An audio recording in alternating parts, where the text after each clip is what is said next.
devastating. I don't believe in the grassroots economy, the local economy thing. We've seen that fail time and time again. Trickle-down economy works about 50% of the time, so I'm more comfortable with it.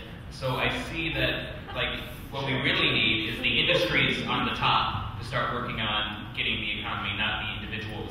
Because if the individuals do it, it's never going to get as far or as smart as it could be in the long run. But if we have big populous retailers like Walmart and other companies starting the movement, then we're going to see a lot more benefits that way. So talk to your local farmers about getting in on that deal, being able to sell to Walmart or other retailers like that, because retailers like that, and it'll help us a lot. It really will.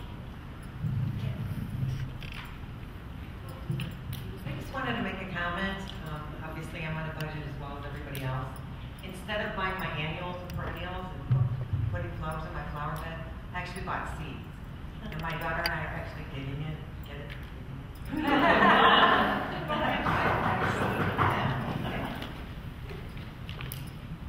Hi. Pep Decoff here at the college with the Lubarkey Recycling Institute, and I loved the debate. It was just awesome. And to continue this conversation, we would really like to invite people to look at the Green Guide that just came out today, and it's around the corner on the table. It has websites, localharvest.org, all different varieties of local farmers markets and places where you can get a CSA, etc. And also our Pioneers, November 6th, featuring Chef Thomas, is going to be on how food brings that connection together. Food is the connector for all of us. I mean, that's what makes it a great debate. And also, we have a couple classes this summer on being a locavore and preserving and things to continuing it. We have some flyers out there for that as well. But I totally agree with the issue of Walmart. I heard the same thing that you talked about. It needs to come both directions. Absolutely both directions. And I think it's happening today. And particularly in McHenry County, we're working that direction, and I encourage you all to become part of that. If I could, I mean, just because I'm holding the microphone, I'd also like to say my 2 cents too. I want to bring the discussion back to something that was brought up about, if we do pay for these things that are cheaper, it'll help us more because we're all struggling college students, we're all parents and families and everything like that, or some of us are unemployed or working for less than what we're used to. However, there are those of us, like myself, who, when I eat pizza because it's a cheaper deal, or if I buy a frozen dinner that's also cheaper than if I buy all the ingredients, I feel horrible. I feel awful. I'm stuck on the couch. I can't move because I feel sick. So how does that benefit me because I save a couple dollars, but I can't move? So that's something I wanted to point out. If I can jump in real quick, because I wanted to. Sarah actually feels great after she's. Especially with a couple of gray gooses in her. Right.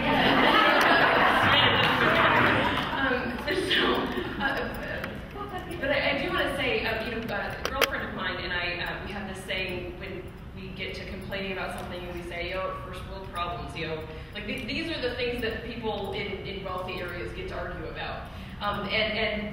When we talked about availability, something we didn't talk about in the debate because we felt like it was a social issue and we were dealing with just affordability, is that when you're middle class, truly, you probably live in a location where within a decent perimeter of your home, you can get to a grocery store, you can get to a big box store. Out here in McHenry County, you even can get to a farmer's market or a local farm, right? But we have a significant population that lives in an inner city where the closest food source is a convenience store, where there is no other option than that pizza that makes you feel sluggish or that frozen food. So I think that we should consider food, and we shouldn't let the fact that there are social ills in the world keep us from eating organically and doing what's right for the environment and that sort of thing.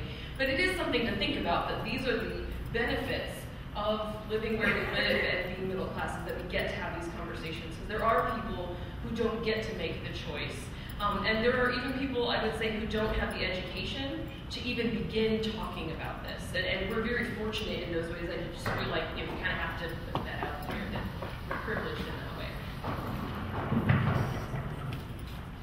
Hi, my family actually, we have like orchards and we grow a lot of our own like food, like organically, and our neighbors actually work at a farmer's market and they like sell a lot of their food. And we have excess food all the time that we don't can or don't have time to can, and so we give it to them to sell there. And the more food that we give them to sell, the cheaper that they can sell all of their stuff for. So it really is it's a lot more affordable than people think. And I know a lot of people in my town that do that with like the excess food that they grow. So it's a lot more affordable than people really think that it is. Yeah, I just want to respond to that a little bit. I agree with you a lot, and I think it's something that I wish I'd had more time to talk about in the debate, is that I don't think people realize that these local farmers markets and organically grown foods, that when you access them, they're not as the high cost associated with organic foods usually comes from when you stop in at Jewel Osco and you do see those celery hearts that are like $24.99. You have to put a down payment on them, to finance it. That's where you're seeing the expense of organic food, and that's where I think the stigma has been attached to organically grown food.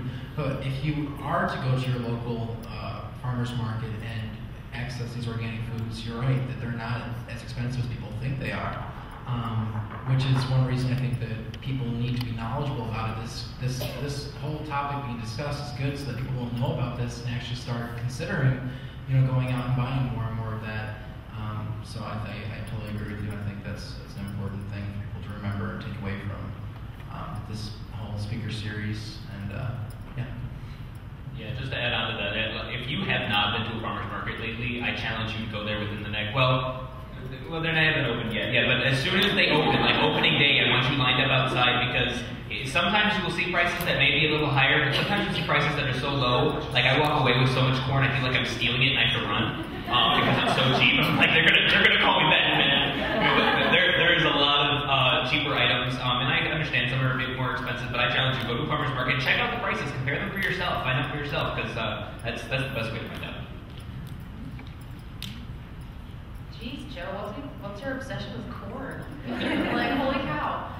Okay, in complete seriousness though, it is expensive. But I don't think that we're all saying go out and like switch all of your foods for organic foods right now. You can take small steps. Like you can spend the extra couple bucks on, like organic eggs, like jumpstart your morning with breakfast. That was a major point earlier today.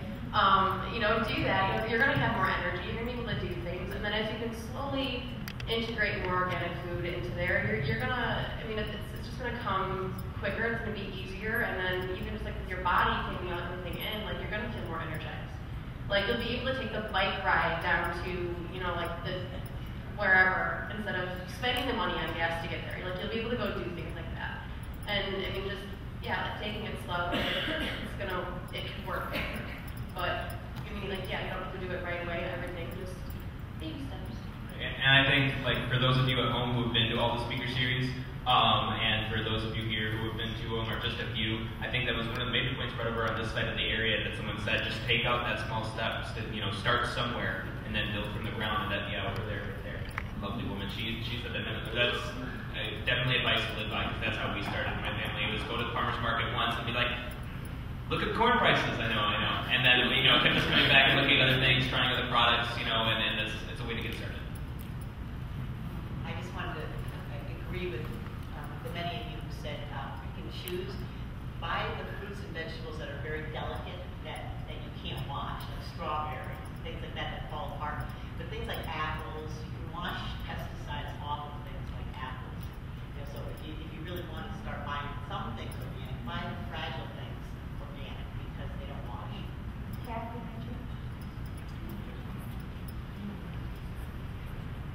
I just wanted to